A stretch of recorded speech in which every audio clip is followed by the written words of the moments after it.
Sejam muito bem-vindos ao Bora Falar de Futuro, o podcast de conversas humanas sobre o futuro das coisas. Eu sou Mário Lima e já convido você a seguir esse podcast e estar cada vez mais preparado para aproveitar as oportunidades grandiosas e insights que a gente traz aqui. Esse podcast ele é uma realização da Meli Consulting, uma empresa de consultoria que ajuda os seus clientes a chegarem nos seus futuros desejados por meio de produtos, processos, estratégias e tecnologia. E hoje nós recebemos aqui no Bora Falar de Futuro um dos grandes nomes do marketing digital no Brasil. Ele é sócio da Rock Digital, CEO também da Index Digital. Meu amigo Hugo Lopes, seja muito bem-vindo. A gente tem uma expectativa muito grande, já tinha planejado isso há muito tempo, abrir esse espaço aqui para ouvir a tua visão, a tua sensibilidade sobre o futuro do marketing e o que é que nos aguarda daqui para frente, né? E aí, Hugo, eu queria que você contasse um pouco da sua história, o que é que te trouxe até aqui. Obviamente, você é um cara extremamente premiado, tá aí sempre nos top of minds sobre o assunto marketing, é professor, enfim. Conta um pouco do que te endossa para estar aqui com a gente. Bom, Mário, primeiro eu queria agradecer o convite, né, tá aqui conversando, com você e com toda a audiência do podcast. Para mim é uma oportunidade fantástica. É sempre muito bom poder eh, compartilhar conhecimento, compartilhar um pouco do dia a dia, compartilhar um pouco do que a gente faz com pessoas que têm um diálogo, assim, elevado como o seu, que conseguem, trazer para o mercado uma outra leitura, que conseguem mostrar um pouco dos bastidores, mas de uma forma mais inteligente. Então eu fico muito feliz de estar aqui hoje e, bom, contar um pouquinho de como é que foi essa trajetória, né. Na verdade, eu quando eu comecei a trabalhar com digital, tudo era muito novo ainda, né. A gente tinha uma época que a internet estava chegando ainda, as pessoas não sabem muito bem o que é isso hoje, mas eu tenho 43 anos, a internet chegou em 95. Em 95 eu tinha 12 anos, então era aquele moleque curioso que queria saber o que era aquilo, o que estava acontecendo. E tive a sorte na época, não era tão fácil ter um computador, não é tão fácil ter um acesso à internet, né, é uma coisa que era para poucos, mas tenho um tio que muito cedo foi morar nos Estados Unidos. E lá em 94, 95 ele voltou para o Brasil e na volta ele trouxe um computador 386, sei, quem tá assistindo aqui não deve nem saber o que é, mas trouxe. E um pouco depois disso a internet veio, se tinha como colocar um modem dentro do computador, fazer aquele acesso de escada. E, cara, daí que eu comecei a fuçar, uma adolescente dentro do quarto mesmo ali, a fuçar como é que funcionava, o que que era aquilo, que mundo era aquele. E descobri internet de escada ali, os primeiros passos da internet, mas me dava muita, vontade de entender como é que se faria aquilo. E foi aí que eu, nessa brincadeira, comecei a entender que dava para no navegador, que era o Netscape na época, baixar um códigozinho, um tal do HTML. Aí eu entendi o que é, vi que tinha os GIFs, entendi o que é, aí tinha os GIFzinhos de em construção, picaretinha, entendi que dava para botar uma imagem de fundo, que ela ia se repetir, entendi que dava pra colocar texto, que tinha um código que dava um texto maior, um texto menor, H1, H2. E aí foi assim que eu, baixando conteúdo e mexendo, foi que eu comecei a mexer. Surgiram plataformas, tinha uma chamada Geocities, que você podia criar o seu site, e você podia mexer no código, e eu fui aprendendo a mexer, descobrindo que tirando uma coisa acontecia: "Ah, se eu apagar isso aqui, o que que acontece? Se eu colocar isso aqui, o que que acontece?". Tentativa e erro, e foi tudo num autodidata nessa brincadeira. Eu fiz acho que o primeiro site que eu fiz eu tinha uns 13 anos de idade, e aí fui fazendo, cara, fui fazendo as coisas, entendendo. como é que fazia e entendendo se eu gostava mais de mexer no código ou se eu gostava mais do resultado visual. E aprendi que eu gostava mais do resultado visual. Foi isso que me levou pro design, depois para publicidade, que eu comecei a mexer nos sites, a fazer site, a gostar de fazer isso. E aí fui-me embora nisso aí, foi daí que começou. E paralelo a isso, cara, no colégio tinha eu comecei a tocar, tinha as bandinhas de colégio, então os sites começaram a ter mais estrutura, eu comecei a ter as bandinhas de colégio, eu comecei a querer divulgar aquilo que eu fazia, né, fazer a gente a gravar, a compartilhar as MP3, começou a surgir o formato MP3 que dava para ser enviado, então foi um pouco dessa história da curiosidade autodidata quando eu era moleque. O moleque dentro do quarto com aquele computador, aquela máquina que era novidade para todo mundo, misturado com um moleque que também gostava de rock e tinha uma banda e queria começar a entender como é que baixava a música, depois começar a entender como é que compartilhava essas músicas, como é que gravava.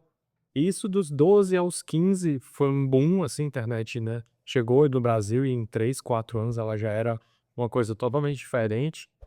E nessa época ali com 15, 16 anos eu já estava montando banda, fazendo site, fazendo um monte de coisa.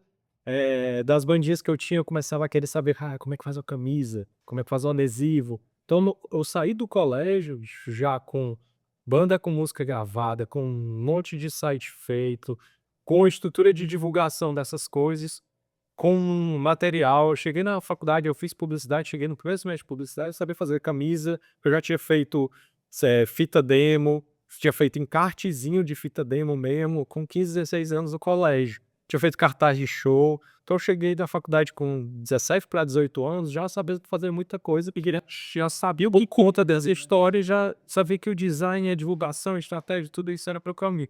Hoje, cara, se você pegou um menino de, sei lá, 7, 8 anos com celular, ele faz tudo isso que eu tô falando aqui. Mas na época eram coisas assim muito fora da curva, sabe? Eu lembro que eu entrei na faculdade, eu já sabia fazer uma camisa, serigrafia, sabia tela, tinta, fazer as camisas da banda e tal. A galera da faculdade ainda estava muito no começo, né? E eu já estava lá na frente, porque isso me levou para um caminho e eu já comecei a pegar trabalhos. Então, no primeiro semestre de faculdade, eu já entrei em agência, no primeiro semestre de faculdade, porque eu já vinha com bagagem, assim, de muita coisa, sabe? Só foi entrar na faculdade, entender o que era mercado ali e conectar os pontos. E daí, eu passei a minha faculdade toda tocando, tive uma banda que a gente fez muita coisa, lançou álbum, videoclipe, chegou aí pra MTV, pra tudo, viajou aí o mundo, fomos pra fora do país e tudo tocando. E também fui trabalhando em agência, fui correndo com tudo isso e terminando a faculdade ali e tal.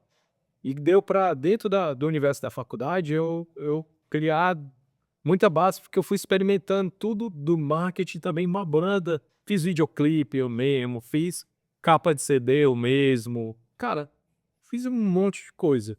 Conheci esse mundo, essa indústria toda da música, do rock e tal, dos canais de TV lá, o Tio Fuzz, a gente morava na TV União aqui, que era local, mas teve na Globo, teve na Multishow, teve nas revistas da época, revista Bis, todas essas revistas que falavam de bandas de rock. Rolling Stone, a gente chegou a sair na Rolling Stone, quando a Rolling Stone chegou no Brasil.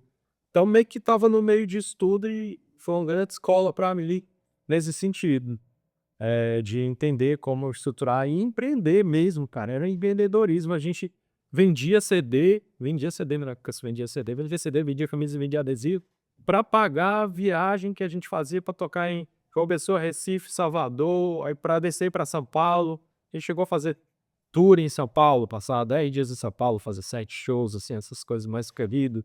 E era um empreendedorismo, não deixava de ser um empreendedorismo cultural, mas era um empreendedorismo, sim, de pegar e fazer as coisas. Então, meio que tudo isso me deu uma bagagem, cara, para quando eu terminei a faculdade, eu fui entrar no mercado de trabalho, digamos assim, como formado, e eu passei muito pouco tempo no mercado, porque eu já, cara, vou montar um negócio aqui, eu já já tenho a minha vontade de montar um negócio. Queria montar um negócio digital. Então, 2006, e vai fazer 20 anos agora, eu montei a Index, a primeira empresa, eu e mais 2 sócios, cada um com sua cadeirinha de casa, seu computador de casa. Um comercial, né, fazendo os atendimentos, um criando, que era eu, digital, tal, e outro sócio fazendo a parte de tecnologia, de código, tudo isso. Então era como se fosse lá um diretor de vendas, um diretor criativo, um diretor de tecnologia, mas eram os três amigos ali, né? Assim, a gente se conheceu muito por conta disso, né? E cresceu, empreendeu, e foi a primeira empresa né, esses 3 caras que montaram. E, bicho, quando eu tava com 6 meses da Index, a turma da Uniforme League fala assim: ó, uma professora teve que sair com 3 semanas de aula, a gente não tem professor aqui como fazer uma seleção. E tu foi monitor, não sei o quê, porque no meio dessa história toda na faculdade eu ainda tinha sido monitor, feito aquelas licitações da pesquisa, docência, era bolsista, recebia da Unifor, a Unifor pagava como bolsista era um grupo de mídias interativas da Unifor, chamava Gmil. Aí eu era bolsista do Gmil, fazia multimídia em flash, sabe? Fazia os CDzinhos, né? CD-ROM, tal. Pois é, fazer isso aí, cara, na faculdade, pra Unifor, como bolsista, fora tudo isso que eu tô te falando, era meio louco assim minha vida. O jovem é destemido, né? O jovem é muita energia destemido, né? E aí, cara, nessa brincadeira, me chamaram pra dar aula na Unifor, eu comecei a dar aula na Unifor por 23, muito cedo. 23 anos eu tava dando aula na Unifor pros meus amigos, praticamente, pros meus amigos que ainda não tinham se formado, e, e correr com a empresa. E daí, da Index, 10 anos depois de Index, veio a Rock, que é uma parceria com a Bolero, uma agência de comunicação que pegou a operação da Index, que era de marketing digital, a gente levou para dentro da Bolero e criou a Rock. A Index se posicionou como produtora de tecnologia, né? E hoje sites, aplicativos, e-commerces, essa parte de tecnologia toda, a Index toca, é o nosso dia a dia tech. E a Rock, nosso dia a dia é marketing digital. E a Index vai fazer 20 anos, a Rock vai fazer 10 anos aí de existência. E, cara, a jornada foi essa. Eu brinco às vezes que a culpa foi do rock, porque no final das contas eu só meio que fui pra tudo isso porque eu, cara, queria apesar de eu ter começado cedo como entusiasta de tecnologia, de site, tudo, mas o que moveu mesmo foi a história de querer divulgar a banda, de querer mostrar, de querer fazer a camisa, de querer gravar o CD, fazer o encarte do CD, produzir as fotos, produzir os videoclipes, produzir, saca? Fazer tudo isso ali pra PC. O impacto foi gigante, porque a Art of Fuzz, eu acredito que ela seja uma das bandas locais, não pode nem ser chamada local, ela tem, cara, impacto nacional na cena, até hoje, apesar de terem meio que se distanciado, né, até hoje ela ainda conta aí nos anais da história do rock nacional. É muito engraçado porque a gente tem 3 videoclipes, os 3 videoclipes estão no YouTube. Tem videoclipe que subiu em 2006, né? Muito tempo, né, atrás. E, cara, se tu for em qualquer um dos videoclipes hoje, tem um comentário de 2 meses atrás, tu pode ir em qualquer ano. Tem pelo menos 1 mês, 2 meses atrás, voltem. Não sei o que, tá sendo muito engraçado, cara. É muito massa. Tipo, a gente fica muito feliz de ver isso acontecendo até hoje. Um estudioso do rock cearense, que digamos assim, chamado Jorge Friso, que é criativo, é designer, toca em banda de rock, mas ele eu prefiro colocar ele nesse momento como estudioso mesmo, que ele fez um estudo, ele passou 12 anos catalogando os 50 anos da história do rock em Fortaleza, ele lançou um livro de 900 páginas, cara. Um livro de 900 páginas, é uma bíblia. E o Tio Fosse está na capa do livro. O livro é 50 anos da história do rock de Fortaleza, né? É Fortaleza Sônica o nome do livro. Fortaleza Sônica, 50 anos de história de rock em Fortaleza. E a foto da capa é o Tio Fuzz, tá lá o João Vitor bem na frente e eu atrás dele. João Vitor é vocalista e eu atrás dele lá no baixo. E eu acho que eu tenho uns 18 anos, né, na foto. Mas, pô, esse livro foi lançado esse ano. E é um orgulho muito grande, cara, tá no ser capa de um livro que conta a história do rock na cidade, dos 50 anos, um livro de 900 páginas, uma pesquisa que levou 12 anos sendo feita. O cara passou 12 anos ouvindo banda, catalogando, fazendo um trabalho fantástico, aí a gente tá lá. Fico muito feliz com isso. E, cara, me ensinou criatividade, me ensinou caminhos criativos, me ensinou caminhos empreendedores, me ensinou caminhos culturais, me ensinou muita coisa, saca? Eu devo muito ao rock, a tudo que eu faço hoje. E você perguntou de onde é que, né? Começou, eu posso dizer que a pedra fundamental de tudo isso foi porque ele toca baixo, que ele tem uma banda de rock. Foi isso que começou tudo que eu produzi até hoje, cara. Tá, que história no Márcio. Eu acho que as pessoas talvez pensam ou que é algo que veio de família, né? O cara tem isso de família. Não, meus pais sempre foram professores, ninguém empreendeu na minha família, não sabia nem o que era um CNPJ na minha família, ninguém. Eu sou o primeiro cara que empreendeu com alguma coisa. Não veio de família, não veio. Não, é que era o nerd lá do computador, não, cara, veio do rock and roll. Vontade de ser superstar, da vontade de tocar, de fazer show, de viajar e uma coisa conectou com a outra e o marketing chegou nisso tudo. E enfim, cara, foi daí o início de tudo foi aí. Aí eu terminei a faculdade, fui fazer especialização em gerência de marketing, fui fazer hoje em dia, até hoje eu não paro, há uns 2 anos atrás eu fiz uma certificação de Harvard, de estratégias disruptivas, eu não paro, cara. Mas o começo foi daí. A pedra fundamental foi o rock and roll na vida de um adolescente. Ah, é uma grande honra. Eu era um roqueiro, eu não aceito também, né? De bandas de rock, eles sabem como é que é essa coisa de você querer se divulgar e você querer mostrar seu trabalho, né? É muito bacana. Tu fala um negócio bem interessante sobre, cara, e hoje uma criança de 6, 7 anos utilizando um celular consegue fazer o que a gente fazia sofrendo muito há 15 anos atrás, né? E hoje, cara, sem dúvida, o marketing, não só o marketing, mas como o foco teu marketing, estava vivendo um ponto de inflexão gigantesco por diversas áreas, seja hiperpersonalização, seja a questão das IAs, né? Principalmente na área generativa aí, que povo trabalha ou acelera muito o processo. As redes sociais imersivas aí, tem gadgets sendo testados todas as horas. E eu tenho algumas estatísticas aqui que eu queria que a gente junto começasse a desenrolar, né? Primeiro aqui, 80% dos processos de marketing do mundo corporativo terão algum nível de automação inteligente até 2030, aqui pelo Gartner. 60% dos consumidores esperam experiências personalizadas em tempo real, McKinsey. 75% das marcas já utilizam conteúdo gerado por IA, mas só 14% consideram dominar esse processo. Adobe. 70% das empresas afirmam que o custo de aquisição de clientes subiu mais de 50% nos últimos 5 anos, que é um negócio meio que contrassenso, né? Mas é um mega desafio. E aí, cara, diante desse cenário, né, de tudo isso, além disso, ainda tem assim as necessidades dos clientes mudando vertiginosamente cada vez mais rápido do que era antigamente. Antigamente você conseguia ter uma definição clara de persona. Hoje em dia, a persona que você define hoje, amanhã já não é mais.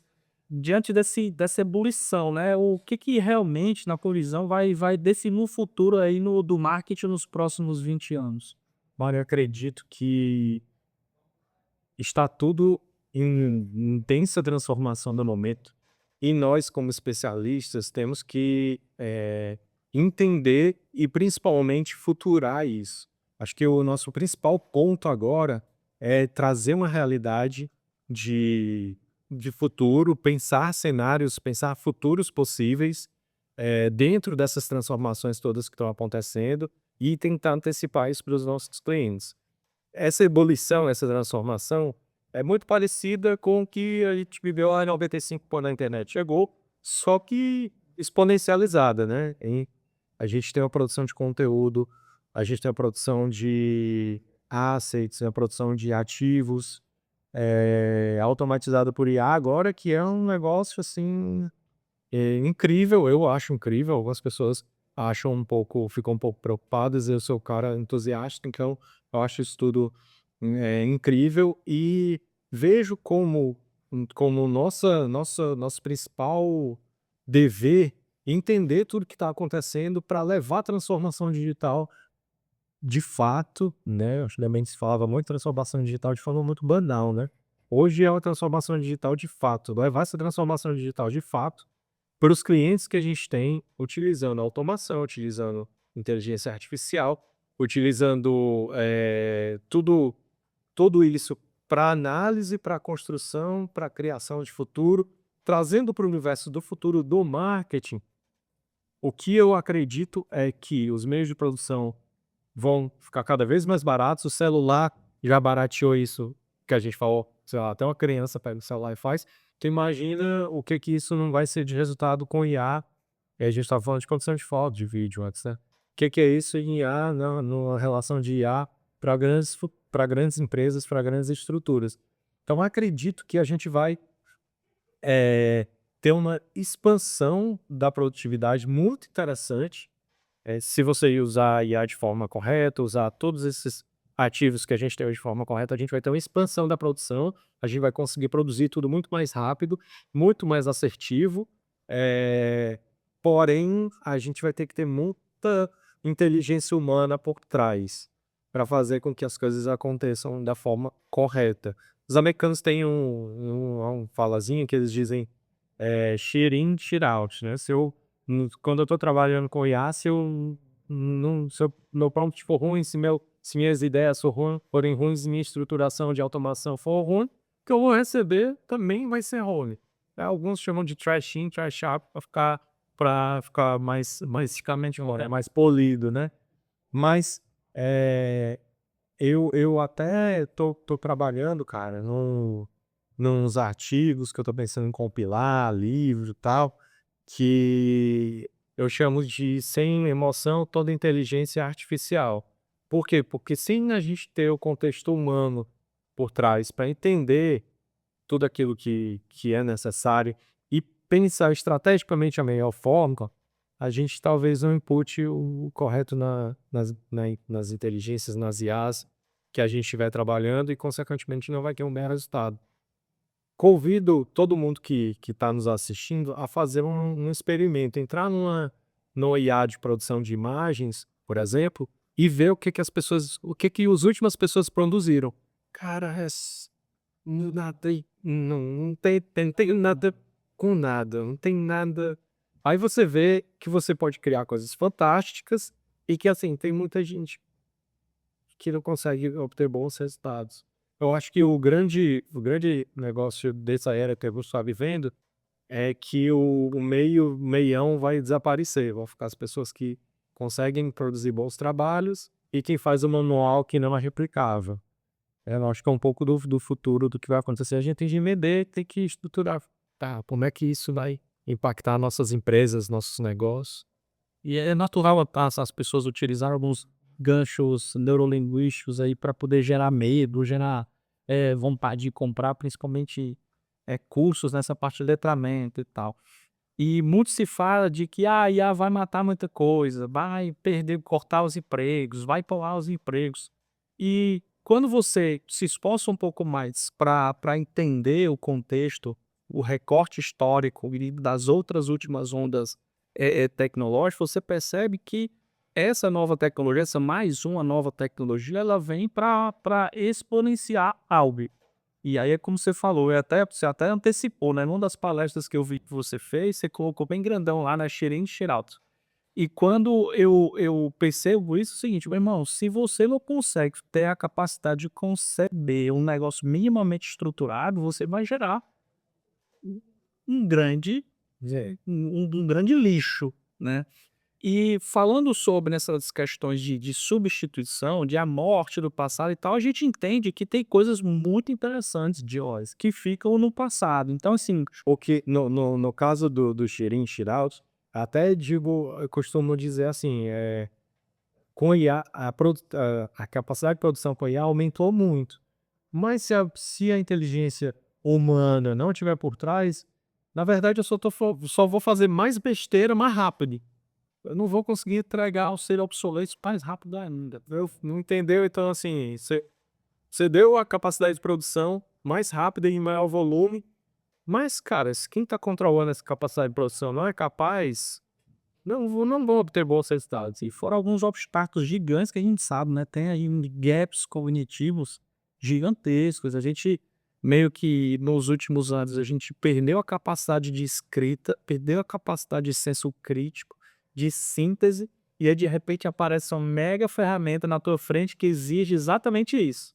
Cara, o Walter Longo, que é um cara que eu admiro muito, pensador que eu acompanho muito, já foi um grande eh, head de agências. Hoje eu considero ele mais um pensador mesmo no que ele traz da atualidade. O Walter Longo diz que a IA tá abrindo um campo enorme para acabar com o etarismo e para que as pessoas mais velhas tenham muito espaço, porque as pessoas mais velhas conseguem ter mais repertório, têm um campo cognitivo mais expandido e conseguem chegar a, utilizar exemplos, trazer mais de vivência da vivência deles nos prompts, na forma de estruturar as coisas, que pode fazer com que traga resultados muito melhores. Então do Walter Longo, ele diz, os idosos, os mais velhos, as gerações mais antigas, agora voltam a ter vez, porque a capacidade deles de criar prompts, de elaborar, é muito maior do que pessoas que têm um baixo repertório, que estão começando na vida. Então, olha só, a tecnologia deu uma oportunidade, né, fazendo com que a produção e o cognitivo aí se encaixem de um jeito que pessoas que talvez não estejam mais produzindo voltem a ser produtivas ou incrivelmente produtivas pela capacidade que eles têm, né? Capacidade de sair do segundo parágrafo, do terceiro parágrafo, de produzir textos eh, densos de conteúdo, que é o que a gente sofre hoje de extrema superficialidade, né? Extrema superficialidade e uma subversão de algumas coisas também que a gente vai viver. Por exemplo, quando a gente fala de a otimização para ser encontrado por inteligências, por GPTs, a gente está falando de SEO, a gente está falando do site, ele não está falando de rede social. Então hoje, se você perguntar quem é o melhor profissional sei lá, médico neurologista de Fortaleza, para o ChatGPT, ele vai te dar uma resposta baseada em SEO, em otimização em site, em quem tem blog, quem tem artigo, quem é autoridade em site. Não vai te dar aquele cara que está na rede social com 50, 100, 200 mil seguidores falando sobre neurologia. Não vai. Já tem alguma coisa mudando nesse sentido também, né? Muito bom, cara. E do marketing tradicional, né? O que é que morre e o que é que continua e que vai continuar por muito tempo daqui para frente?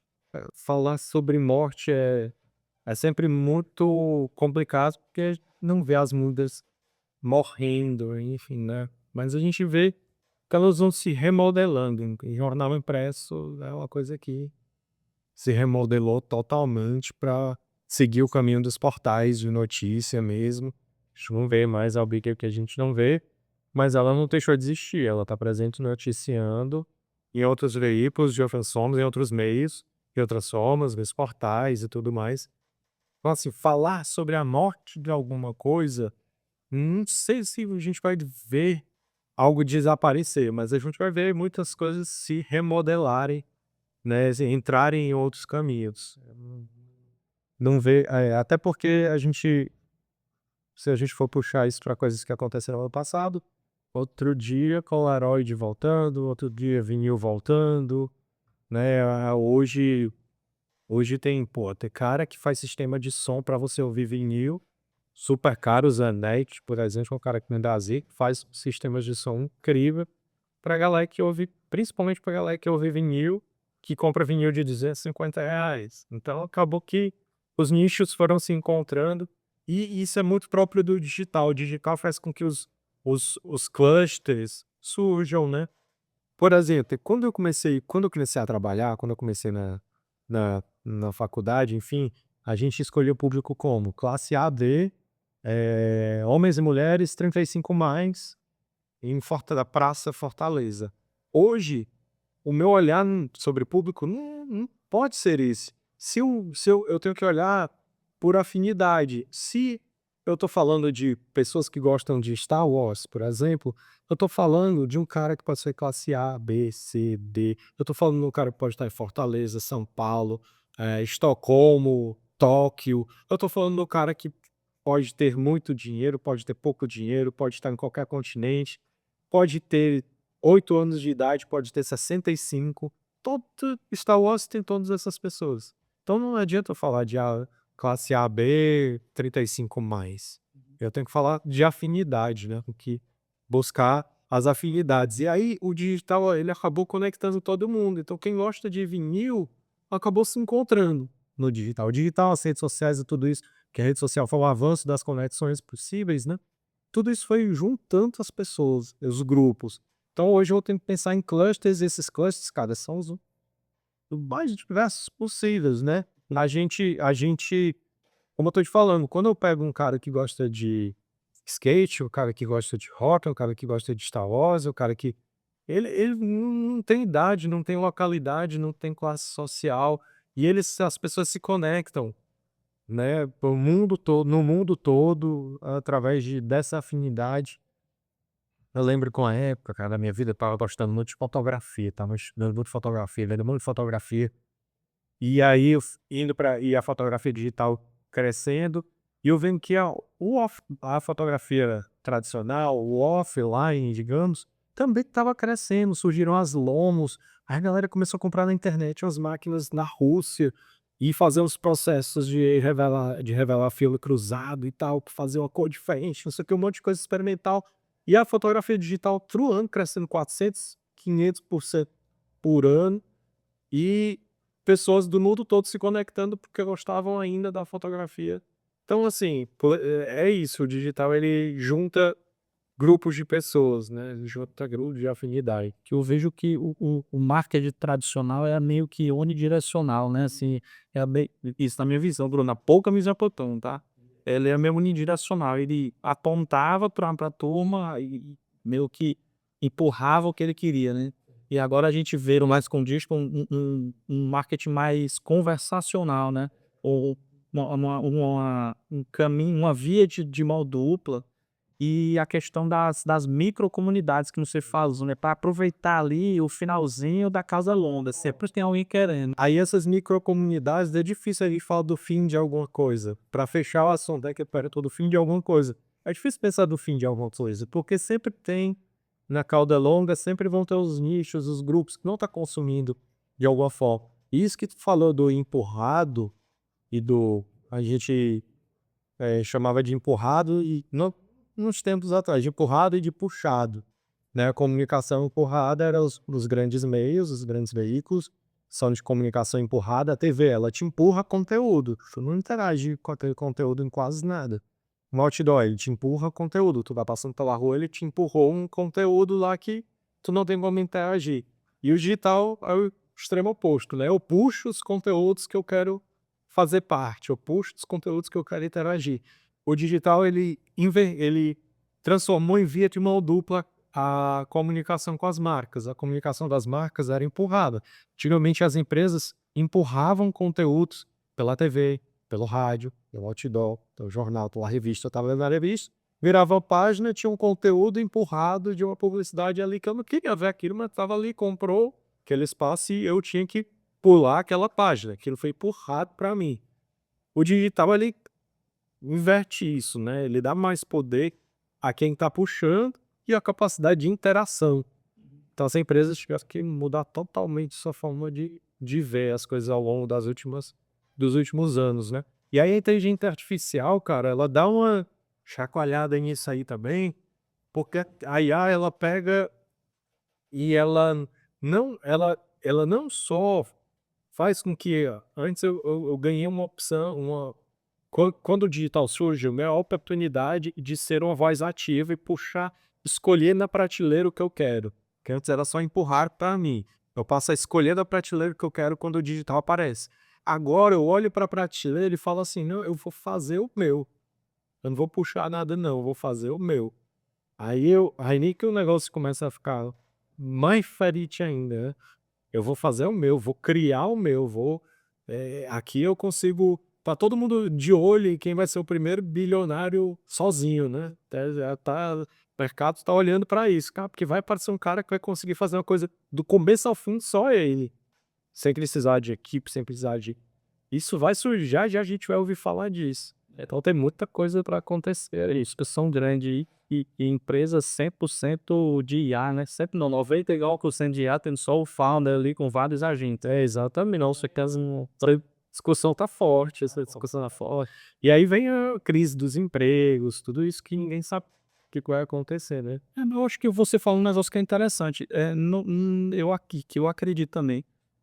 Eu acredito que a gente vai precisar se reacomodar. Faltar emprego, talvez nos mesmos meios faltem mesmo.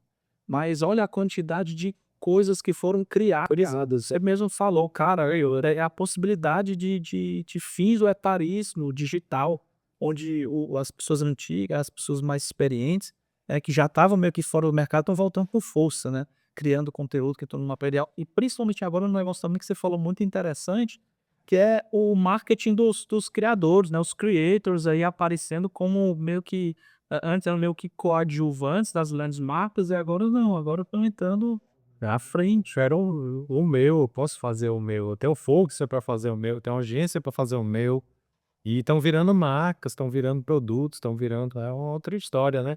A gente vê grandes influencers de grande, audiência, todos eles já estão empreendendo em marcas, produtos, enfim, já é uma mudança, né, disso, de tipo, eu agora eu não quero mais pegar da prateleira, eu quero ter o meu, eu quero fazer o meu, eu quero cara, mas eu voltando ao que tu falou, realmente eu acredito que há vai ter essa remodelagem.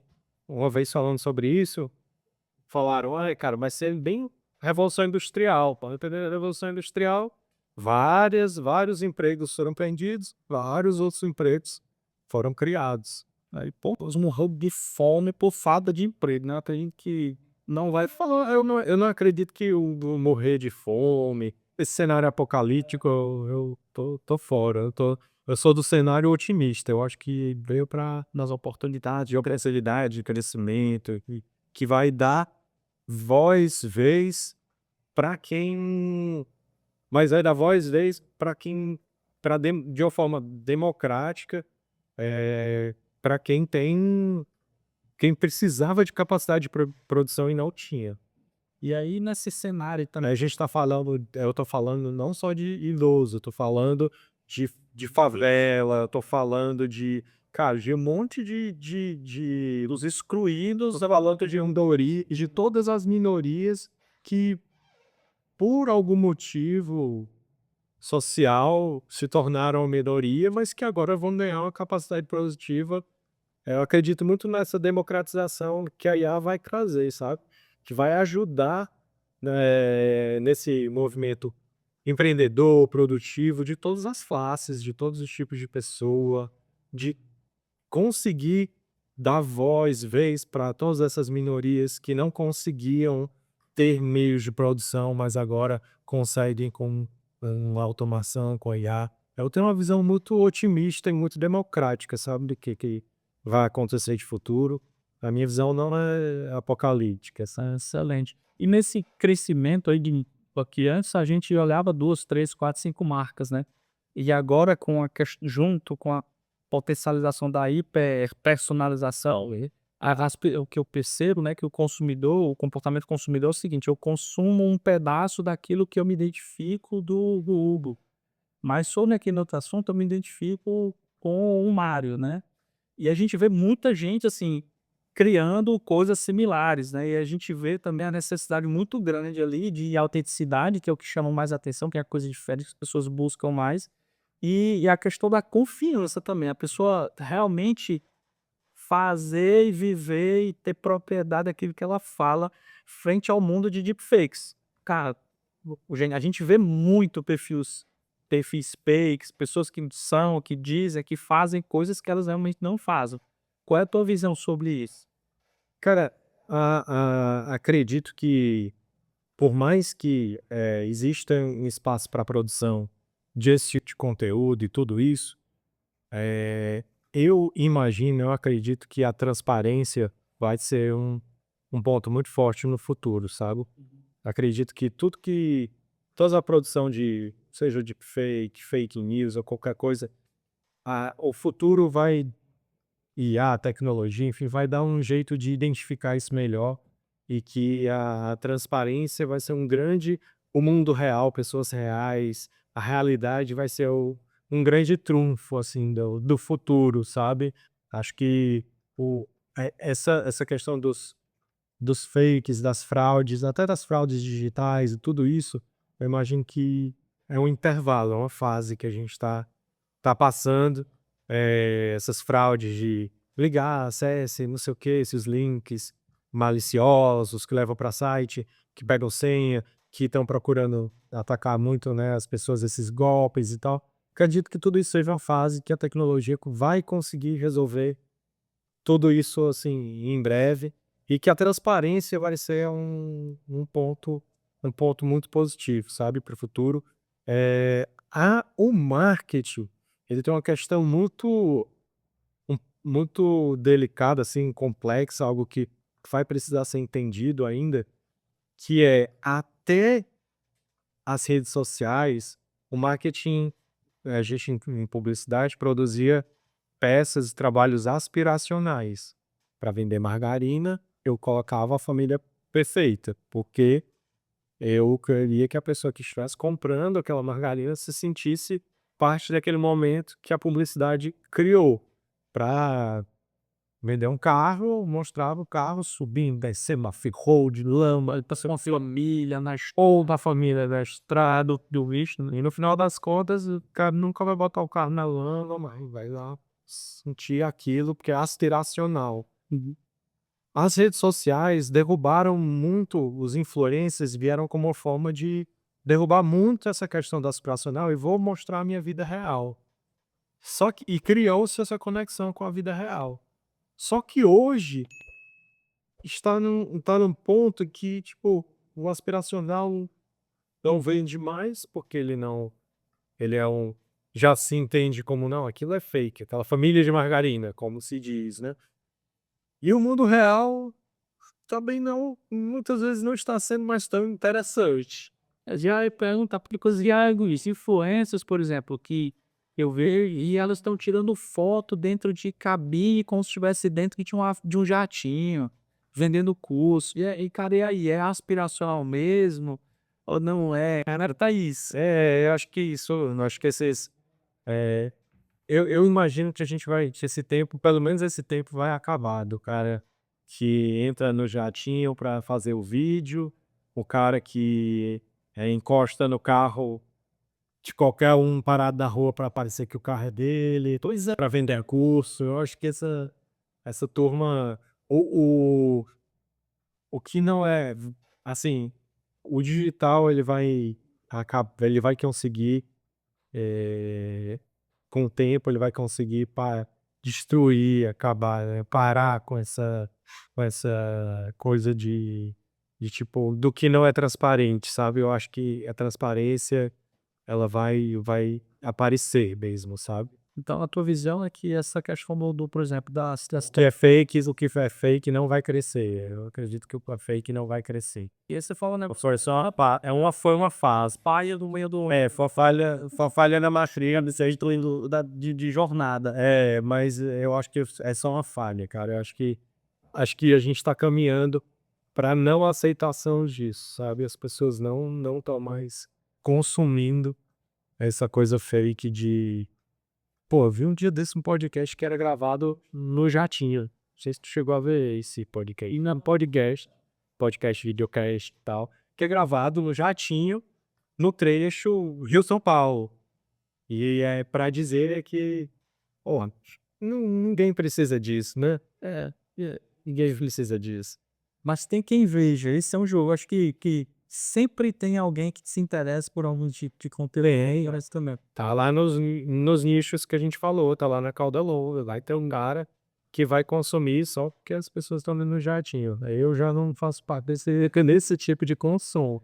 E a gente tá numa situação também, cara, que tá muito fácil, não é fácil, né? Tá alcançável a gente ter o tracking, né, ter o acompanhamento perfeito das campanhas, o comportamento do usuário, e a gente está muito mais preocupado, a gente vê, né, está muito mais preocupado com aquisição e retenção de clientes, né. Isso, na tua visão, está matando um pouco essa questão do marketing criativo, ou na tua visão ele os dados eles estão servindo de base para um criativo moderno, para a visão? Eu acho um excelente ponto. Eu acredito que tudo que a gente está recebendo de dados hoje está sendo muito positivo para a gente construir, para a gente tentar construir um consumo de futuro que seja mais positivo. Por exemplo, até hoje, tu entra no site, tu fez uma pesquisa lá, sobre uma camisa gola polo. Tu fez a camisa gola polo, tu olhou, viu algumas, tal, beleza, foi fazer teu trabalho, vai passar uma semana recebendo e sendo impactado em remarketing por camisas gola polo. Mesmo que você compre a camisa, você ainda vai passar um mês recebendo camisas gola polo. Eu acredito que o caminho de futuro que nós estamos tomando é muito mais eficiente em relação a esse tipo de campanha, de consumo. O caminho de futuro que a gente está tomando é que eu consiga antecipar através de dados o que aquela pessoa está buscando e não ficar repetindo em remarketing, né? Remarketeando a pessoa em relação àquilo que ela já pode ter até comprado, né? Então, o uso de dados hoje, ele está sendo um asset muito importante para a gente construir um futuro, para a gente construir com o que a gente quer levar para o nosso cliente, para a gente saber que aquele cliente comprou um carro, comprou um relógio, comprou uma camisa, e que ele pode estar pensando numa segunda camisa, porque o comportamento de consumo dele é esse, e mostrar opções que façam sentido para ele, e não ficar impactando ele com algo do passado que ele já até comprou, entendeu? Então, imagino que e acredito que o uso dos dados para o futuro vai ser muito positivo para sugestão, entendimento, relacionamento com os clientes que a gente tem. As marcas poderem se antecipar, poderem se relacionar de forma positiva. Isso não é de agora, os CRMs trabalham isso há muito tempo. Case de 20 anos atrás que supermercado, Walmart, quando botou a cerveja do lado da fralda, porque percebeu que o pai ia comprar fralda e chegava uma cerveja. Isso mais de 20 anos, essa case em mais de 20 anos. E não deixa de ser uma antecipação, mas eu acredito que a gente está criando, está pegando dados para criar futuros, antecipar esses futuros, essas ações futuras e gerar encantamento mesmo, sabe? Eu imagino que o trabalho das marcas, das empresas do futuro em oferecer produtos é se antecipar, gerando encantamento. As plataformas digitais fazem isso. Quando eu entro no Spotify, já me dá várias rádios baseadas naquilo que eu ouço, sabe? Então ele está ali trazendo uma ideia de futuro, o que, ó, ele ouviu X, Y, Z, então ele deve hoje querer conhecer esses caras lá da Escócia. Vou mostrar aqui para ele. Isso é um encantamento. Eu falo, porra, eu vou ficar mais na plataforma, eu vou ficar mais ouvindo, eu vou ouvir mais música aqui, porque ela se antecipou e me entregou bem. Quem faz isso maravilhosamente, de forma muito efetiva e maravilhosamente bem, é o TikTok. O TikTok, ele entende nosso comportamento numa velocidade da luz e ele já entrega tudo que a gente vê, tudo que a gente curte, tudo que a gente compartilha de uma forma muito rápida. O próximo post já vem tratado cada vez mais e tem um real direcionado.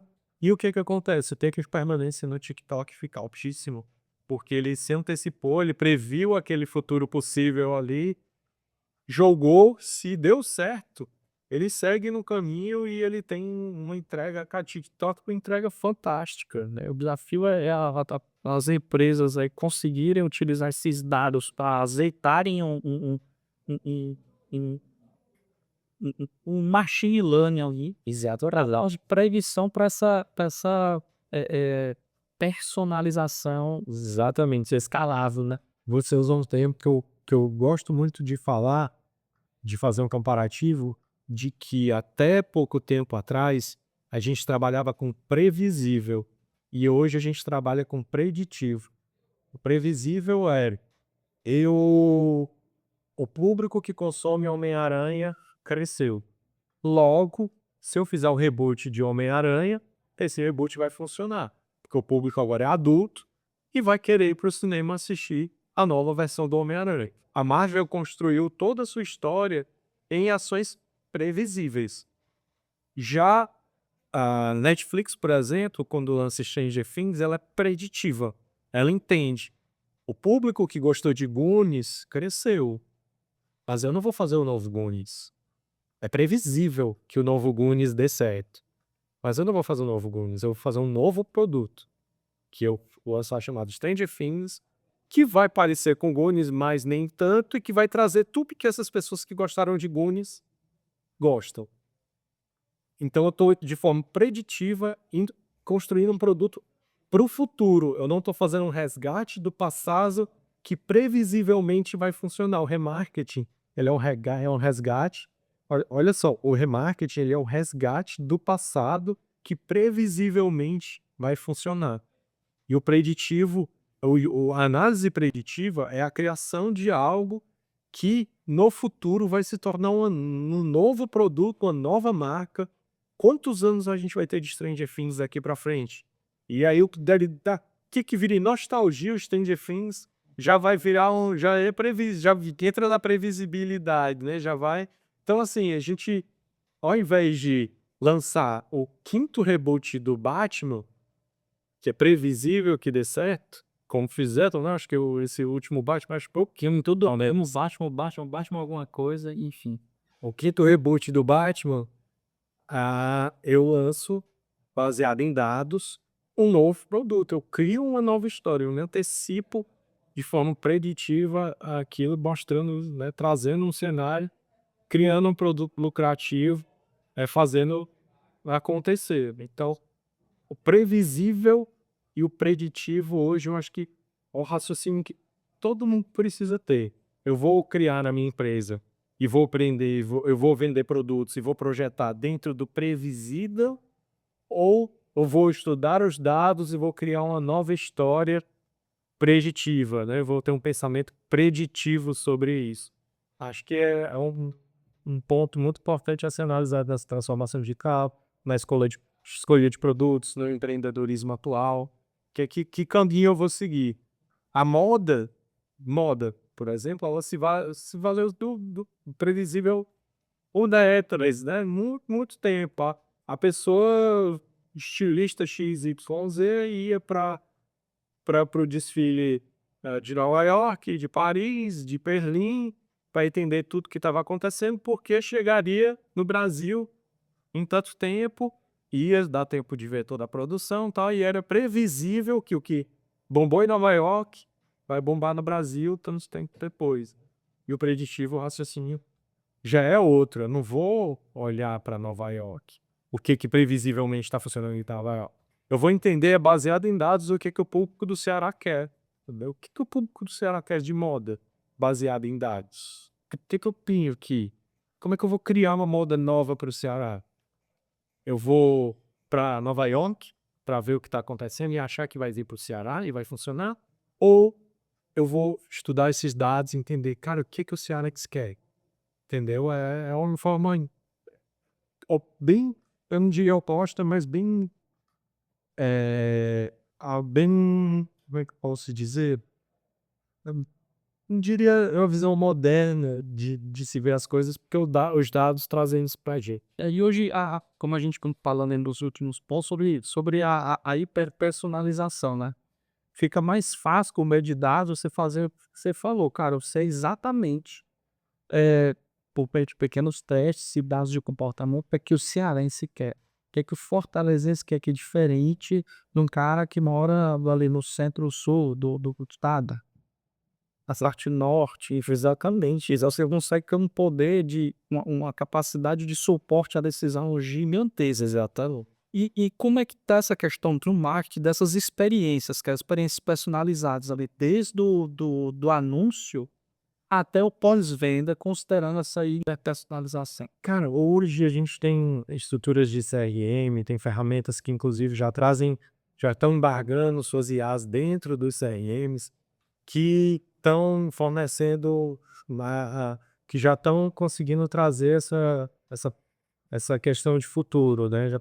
A gente já consegue fazer uma análise preditiva melhor hoje dentro desse universo dos CRMs. Os CRMs, que são os sistemas utilizados para relacionamento e vendas com os clientes, têm sido bastante eficientes.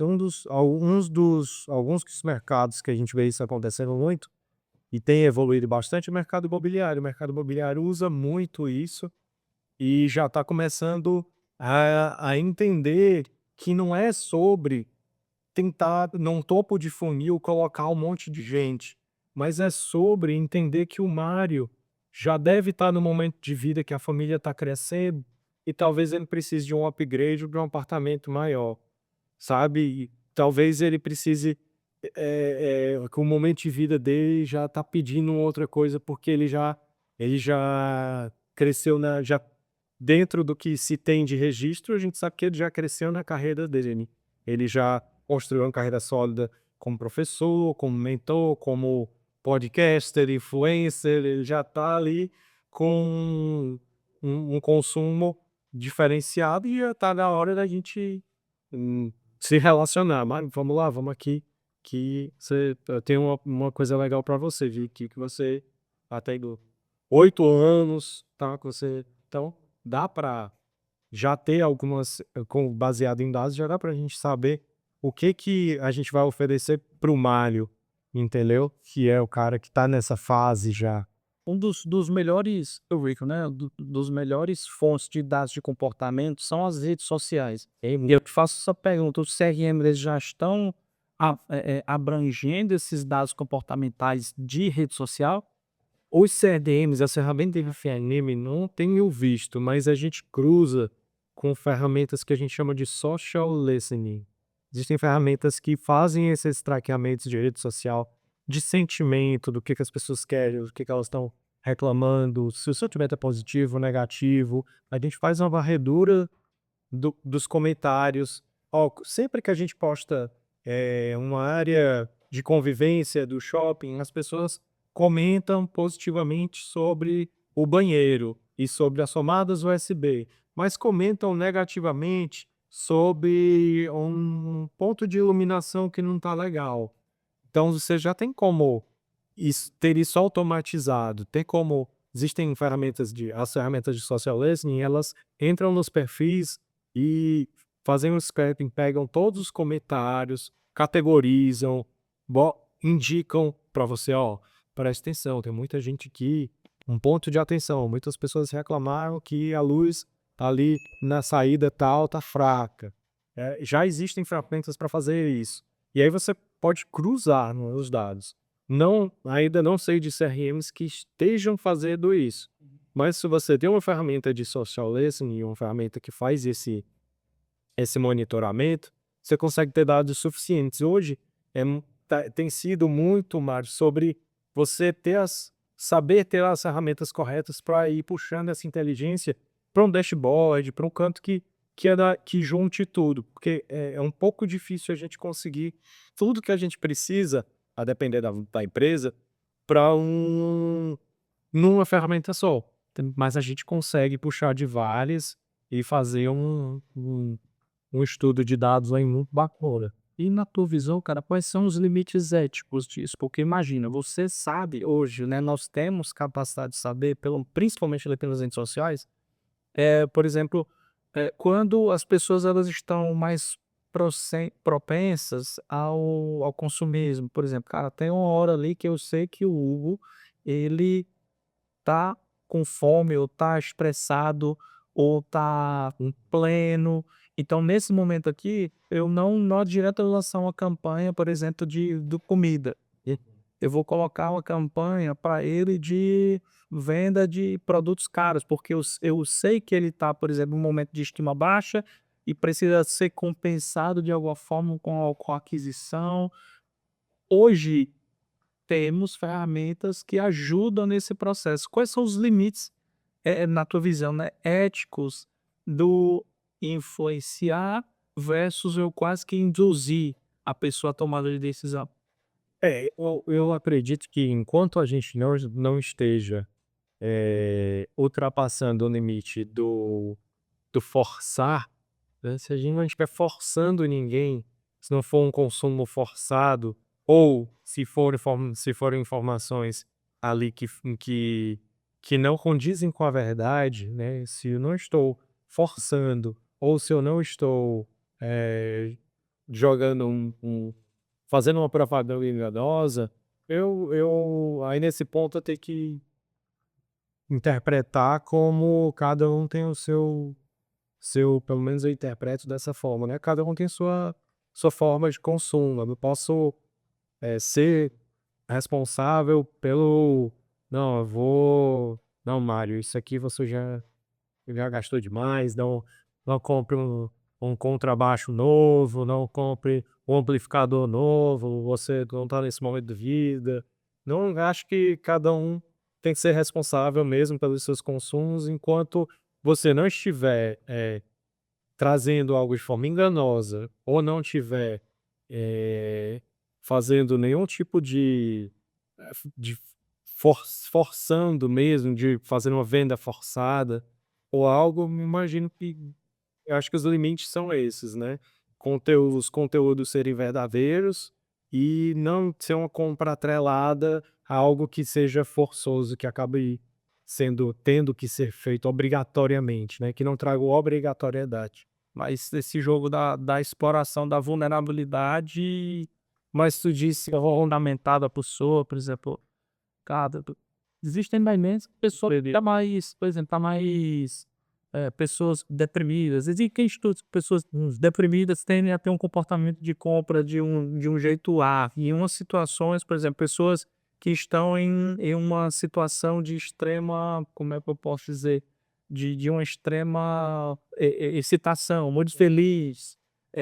Utilizar o conhecimento desse comportamento num dado tempo para direcionar a aula online. Alguns movimentos desses são historicamente comuns, tipo, na Disney você sai de um parque, você já sai na lojinha, porque você está super excitado ali com o parque, você já vai na lojinha ali comprar.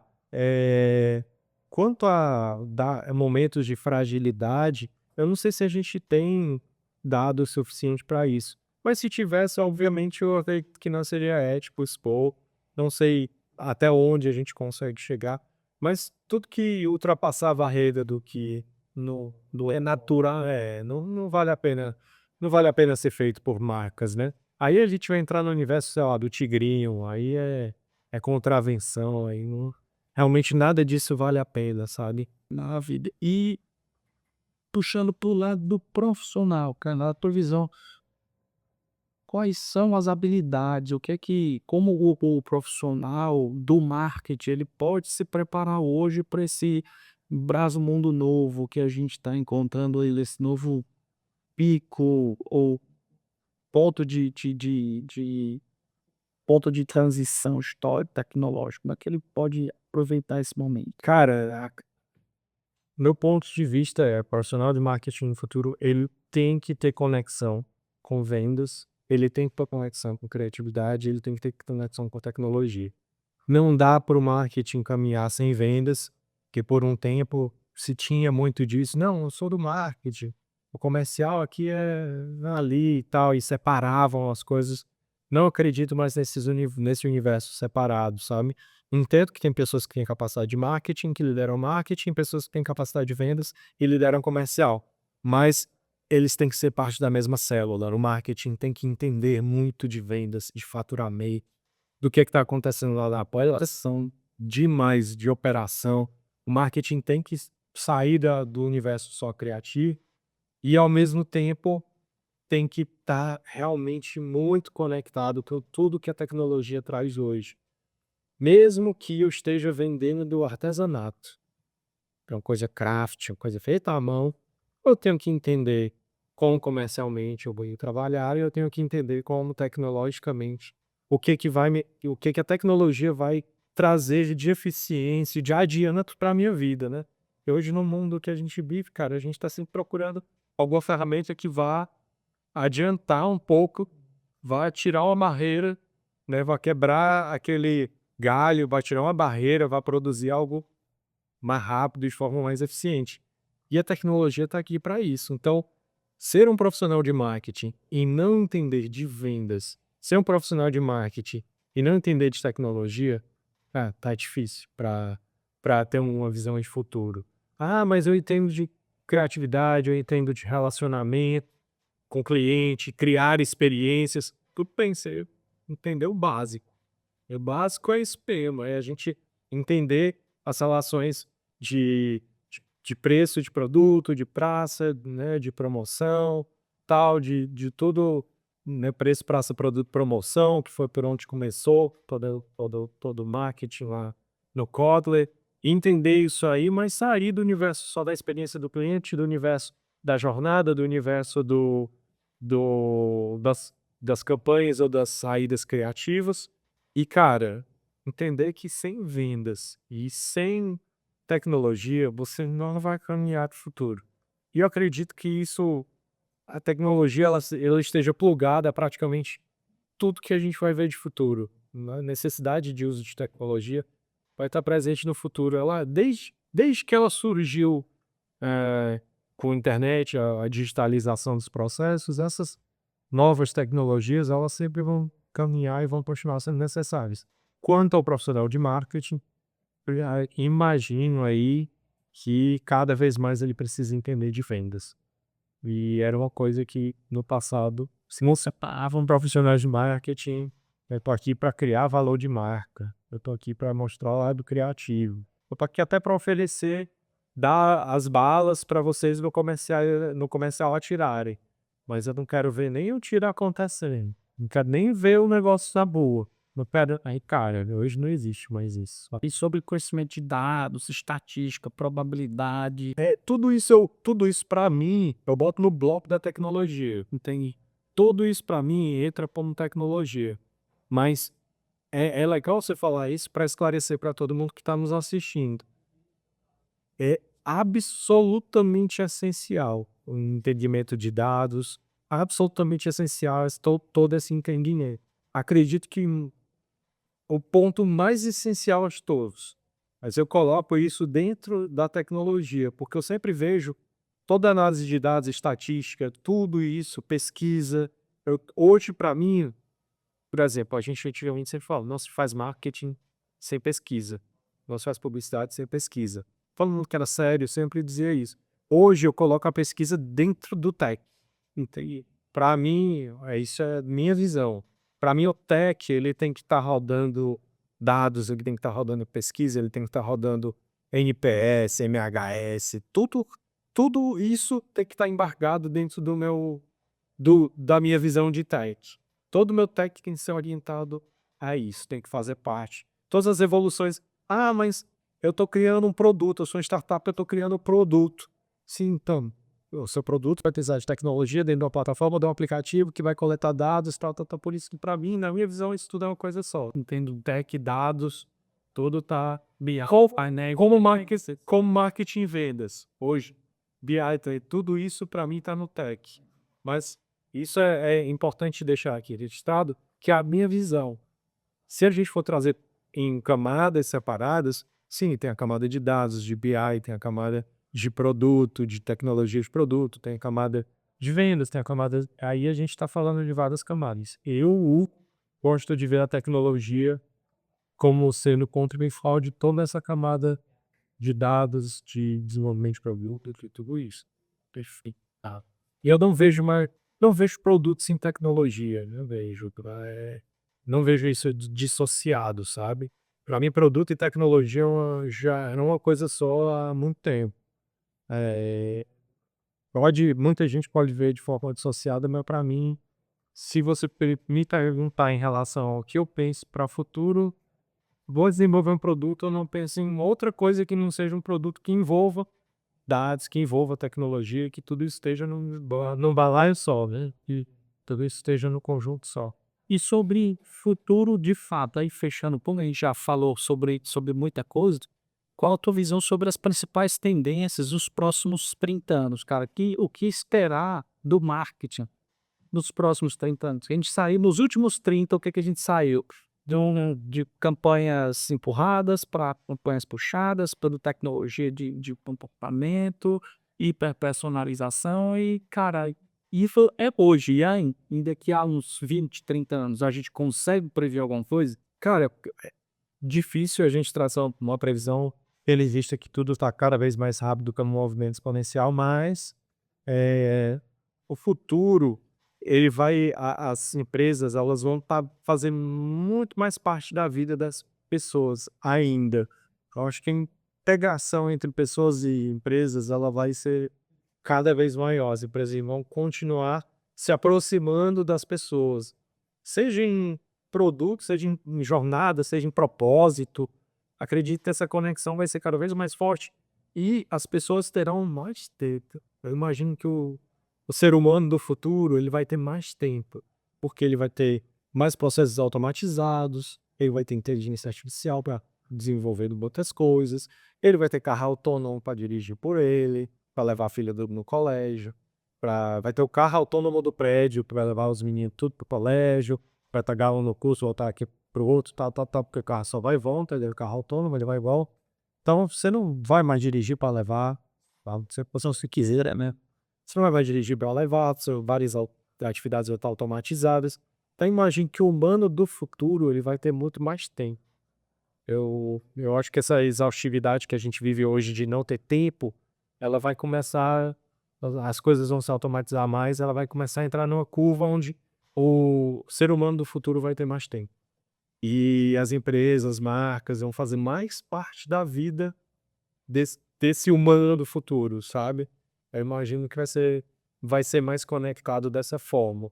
Não, não, não acho que, como a gente falou de crise de emprego ou isso, os tempos vão se fracionar mais, acabar surgindo outras atividades, e as pessoas vão conseguir desempenhar essas atividades em menos tempo. Vão ser, isso é uma visão otimista, claro, né? Minha visão é otimista. Vão desempenhar em menos tempo, vão ter uma remuneração compatível com isso e, enfim, vão ter o ser humano do futuro, acho que ele vai ter mais tempo, as empresas vão fazer mais parte da vida dele. Por exemplo, vamos puxar aqui uma coisa que não é de 30, mas pode ser de 5 anos. Eu sou uma pessoa que trabalha viajando muito. Eu vou ter meu agente já para resolver minhas viagens. As companhias aéreas vão ter seus agentes para resolver as viagens. E o serviço da companhia aérea não vai ser mais me prover a venda da passagem. A venda da passagem os agentes vão resolver. O agente do banco, meu agente do banco vai pagar, vai resolver o financeiro, vai ver se eu tenho um saldo, se eu passar, se eu não passar, vai me dar só um ok de alguma coisa, vai resolver isso. E eu vou ter muito mais tempo. Eu acho que a minha relação com as companhias aéreas vai ser Servidores de serviço não se garantir a jornada, garantir a experiência. a experiência da coisa, estando muito, não. Eu prefiro a companhia aérea X porque quando eu chego lá, ela já sabe que o lanchinho que ela vai me trazer é sem lactose. E eu não precisei nem falar nada, porque já os agentes já se cruzaram, já resolveram. Eu acho que o futuro vai tirar muito dessas decisões ou essas preocupações que a gente tem, assim, no dia a dia, tipo, poxa, eu vou viajar na companhia aérea, mas eu tenho um pet e uma prancha de surf. Lá vai a confusão, né? Como é que é pet? Como é que faz um pet? Como é que é isso? Como é que é aquilo? Como é que manda a prancha de surf? Como é que faz isso? Como é que vai, embarca com ela, não embarca, sobe, não desce, vai embaixo, tem que montar uma embalagem especial, não, isso, aquilo. Acredito que todas essas decisões, essas coisas que a gente tem que procurar hoje, informação, ah, o pet paga, o pet não paga, deu uma taxa, não tem uma taxa. Acho que isso não é uma preocupação do futuro. As travas burocráticas vão ficar todas para os aeronautes, né? Vão ficar tudo para os agentes. Ah, você vai, essa viagem é para a família, vou viajar de férias para a família, o pet vai, sua prancha vai. E o caminho vai ser esse. Seu saldo está insuficiente na conta para levar todo, então deixa o pet, né? E por aí já vai otimizar, vai assinar, tá insuficiente, então parcela, certo, entendi. Eu acho que vai automatizar ao nível da gente ter muito mais tempo. Eu imagino um futuro otimista de que as pessoas vão ter mais tempo, vão ficar menos ansiosas com essas decisões e as empresas vão ser muito mais próximas da vida das pessoas. Espetacular, cara. E para as pessoas que acompanham a gente aqui, que se identificaram com o teu pensamento, que elas desejam te seguir e aprender mais contigo, quais são os canais, os principais canais? Pronto. Pode me procurar nas redes sociais ou no LinkedIn por Hugo Lopes, rede social, grande maioria é arroba Hugo Lopes, o LinkedIn é Hugo Lopes M, que eu sou Hugo Lopes Mendonça, é Hugo Lopes M. E pode entrar em contato, cara. É um prazer trocar uma ideia, é um prazer bater papo com as pessoas que são entusiastas aí de marketing, de tecnologia, de futuro e de todos os assuntos que a gente conversou aqui, também de um bocado de música, né, show e rock and roll, né, maravilha. E esses acessos vão estar aqui no Vivo, tá, a gente com um QR Code para que vocês possam direcionar mais rapidamente, acompanhar meu amigo Hugo. E tem alguma dica, cara, alguma dica de livro, filmes aí que podem inspirar essas pessoas? Cara, eu diria que a principal dica é procure não aqueles gurus de entrega pronta e rápida, mas procurem, pessoas que possam ser bons curadores de conteúdo para você. Eu acompanho muita gente que eu acho muito bacana, como o Walter Longo, sempre com pensamento de futuro, sempre trazendo muita reflexão, ativando muito a curiosidade e o pensamento. Acompanho muito o Thiago Matos, que é um cara que sempre está falando sobre futurismo. A gente tem pessoas incríveis, grandes broadcasters no Brasil, como Marta Gabriel, que já está aí há décadas falando sobre marketing digital, sempre de uma forma muito clara para todo mundo. O ponto que eu trago é só fuja das soluções de, ai, tem guru tal, disse que é só fazer isso para ganhar dinheiro, que é só fazer em 2 passos, em curso de 4 horas, em um fim de semana. Fuja das pessoas que querem esse discurso. Tem muita gente produzindo muita coisa boa na internet. A gente tem um cara que fala no Brasil, eu tô falando só de brasileiros para valorizar mesmo a turma que tá perto da gente. Tem um cara que fala de política fantástico, que é o Alex Maracajá. O Alex Maracajá, ele é da Paraíba, de João Pessoa, e um cara que fala de ciência política no digital de uma forma fantástica. A gente tem a Selma Albuquerque, Pernambuco, o cara que faz as campanhas com Vem em Junho da Bet Nacional, que tem, cara, os caras voam aí fazendo coisas legais com tecnologia, lá em Pernambuco. A gente tem Silvio Meira, que é um cara incrível, também de Pernambuco, mas tá no Brasil todo. Hoje um dos caras que eu acho mais interessantes no Brasil, de se acompanhar, de se ler, autor de livros, palestras incríveis. O Silvio Meira é um cara chu espetacular, assim, fantástico, um gênio. Então, assim, eu falei aqui talvez de umas 5, 6, 7 mentes geniais brasileiros que, pô, procurem, ouçam esses caras que o trabalho deles é muito bom, muito concreto, e a gente tem muito a aprender, a absorver deles. Uma turma que eu lembrei agora, mas óbvio que tem outros nomes. Globalmente tem outros nomes também.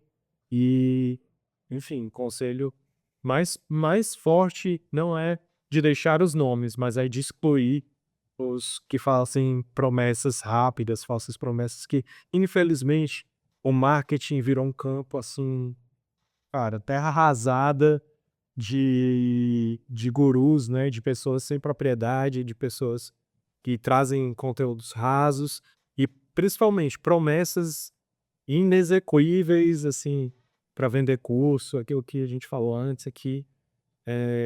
Então eu acho que antes de você começar a procurar os pensadores, já li essa promessa lista de promessas vazias que o marketing ficou cheio, infelizmente. Show, cara. Muito obrigado. Vamos fazer uma leve recapitulação aqui dos insights que a gente teve no papo de hoje, que eu fui anotando, certo? O marketing está entrando numa fase mais profunda da sua história, que seja de alcance, de hiperpersonalização e de protagonismo também. Dados e a personalização vão definir as próximas décadas. Marcas precisarão ser relevantes, úteis, humanos e coerentes e vão fazer cada vez mais parte da vida dos clientes. E o profissional do marketing do futuro, ele precisa ser um cara híbrido ali, né? Ser criativo sim, porque é isso que dá alma ao negócio, né? Dá aquele tchan, tempero, mas ele vai precisar ser analítico também e muito tecnológico. Hugo, uma mensagem final aqui para os nossos ouvintes que acompanharam aqui até agora. Cara, 2026 está chegando, a gente está. Eu sei que as pessoas que vão assistir esse vídeo vão assistir em diversas épocas, né, em anos aí do futuro, mas a gente está em dezembro de 2025, 2026 está chegando e eu não acredito em fórmula pronta, então cada passo é um passo.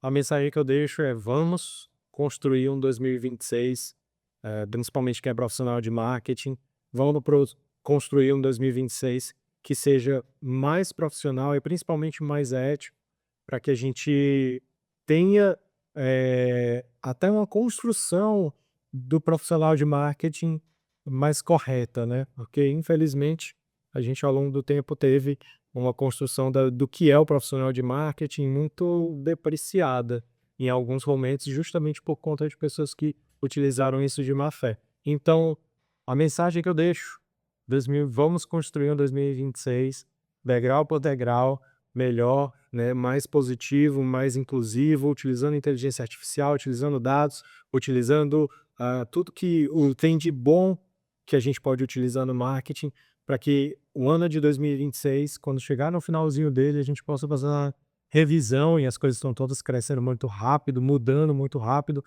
E, poxa, foi um ano que foi mais ético, mais positivo, mais democrático e que a inteligência artificial, os dados chegaram presentes e fizeram com que as pessoas construíssem um futuro melhor, né? Tanto para elas quanto para a sociedade. Maravilha. Cara, Hugo, queria te agradecer demais, de coração. Um grande amigo, um cara, muita referência para mim. Por isso que eu fiz muita questão de estar aqui com a gente. Agradecer pela tua generosidade de estar aqui compartilhando o teu conhecimento, a tua vivência, a tua história, né? Abrindo aí as janelas da tua vida profissional. Eu espero que a gente em breve bata outros papos, porque vão aparecer outros assuntos mais relevantes e assim, esse tempo é muito curto para a quantidade de possibilidades que a gente tem aqui para conversar. Então, de novo, de coração, muitíssimo obrigado. E agora, para você que acompanhou a gente até aqui e entende que esse assunto é relevante não somente para você, mas também para outras pessoas, já encaminha, já curte, já coloca um comentário lá para que esse podcast e esse capítulo, principalmente, possa ter um alcance cada vez maior e possa realmente transformar, ajudar as pessoas a transformarem os seus futuros e transformarem os futuros dos seus negócios e, quiçá, da sociedade também. E bora falar de futuro.